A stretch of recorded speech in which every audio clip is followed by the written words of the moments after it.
months ago, I created a video called How to Get More Clients with LinkedIn in 2020. And since then, I have gotten so many comments, questions following up on that video. And since I have used LinkedIn to grow my healthcare copywriting business since 2017, I wanted to make sure that I answered the questions that you all have fully. So one of those questions that people have been asking me is, Megan, I understand how you used LinkedIn to get more clients for your business, but I'm not sure exactly where to start. And my follow-up question is, why do you think you need to start at all?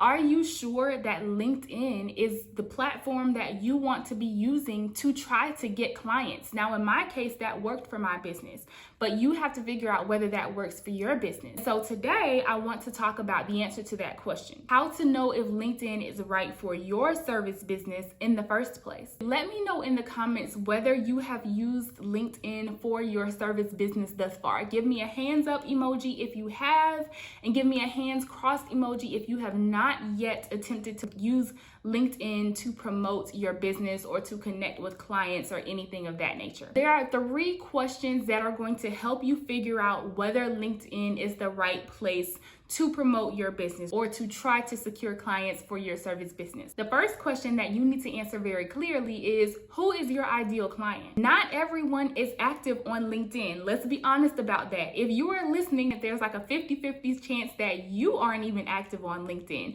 I'm willing to bet that at least 40 to 60% of you have not been on LinkedIn in 2020. Since we know that not everyone is on LinkedIn, we need to figure out whether our ideal client is, because it's not the ideal social media platform for every business. For some it is, but for some it is not. So let's figure out the answer to that question first. You need to know who they are and what they do. You need to have a very specific form of your ideal client in your head, because if you just say educators, that can mean anyone. Are you talking about primary care educators, K through 12, post-secondary? Are you talking about actual teachers or administration and staff? Like, what type of educators are you talking about? So I need you to get very specific with your ideal client before you move on to the next question, because the next question that you have to figure out the answer to is, where do your ideal clients hang out online? Think about the social media platforms they're active on. Facebook, Instagram, Twitter, TikTok, maybe even in other cases. Is LinkedIn one of those places that they are spending time online? Now, I can give you some examples of groups of professionals that are more likely to be on LinkedIn. Corporate executives are likely to be on LinkedIn. People who are kind of higher up the chain in corporate America, they at least have an account on LinkedIn. Now, I don't know how active they are on it, but they at least have accounts. Healthcare providers are more likely to be on LinkedIn. Let's go back to that educators example. In my experience, educators who work in higher education, post-secondary education, are more likely to be on LinkedIn than those who are in K through 12. If we are thinking about service business owners, if we're talking about like copywriters, content strategists, they're more likely to be on LinkedIn than hairstylists or estheticians. So you got to think about who your ideal client is and then where they hang out online. If you are not sure where your ideal client hangs out online, one thing you can do is use LinkedIn search to get a sense of whether they are on LinkedIn or not. So if you go to the search bar at the top of LinkedIn and you type in a profession, you will see the results for people who have that profession listed in their profile. And that will give you an idea of how many people on LinkedIn have that specific profession listed in their profile and whether LinkedIn might be worth your while. Now, you're absolutely right. Just because someone is on Facebook, Instagram, Twitter doesn't mean that they're not on LinkedIn. They're not mutually exclusive. People hang out in different places online.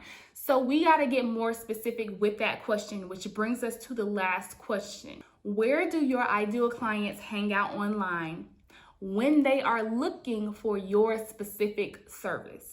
Now, we hang out at different places online and we have different expectations for each of those platforms, right? So for example, if I want to know what's going on in the news, like in the world, I'm going to go to Twitter. Yes, I'm a millennial. I get a sense of what's going on in the news from Twitter. If I want to see what's going on in my friends and family's lives in real time, I go to Instagram and I watch stories. If I want to see some drama, some mess, I go to Facebook. So here is where a lot of gurus, a lot of marketing gurus miss the mark, in my opinion, because just because your ideal client is using a particular platform does not mean that they are primed for your content and for your service when they are on that platform. Let me use my healthcare copywriting business as an example. So I work primarily with digital health companies. Are my ideal clients the executives at these digital health companies? Are they on Facebook? Sure they are. Everybody's on Facebook. But when they are on Facebook, are they primed for my copywriting and content writing services? Not really. They're probably on Facebook doing personal stuff. Probably, more than likely. But when they are on LinkedIn, they are primed for my services because that's what LinkedIn is for. It's for professional stuff, and my service is for their business. So I am going to be more likely to capture their attention and get them to listen to what I'm saying if I am sharing content for them on LinkedIn than if I am sharing content for them on Facebook.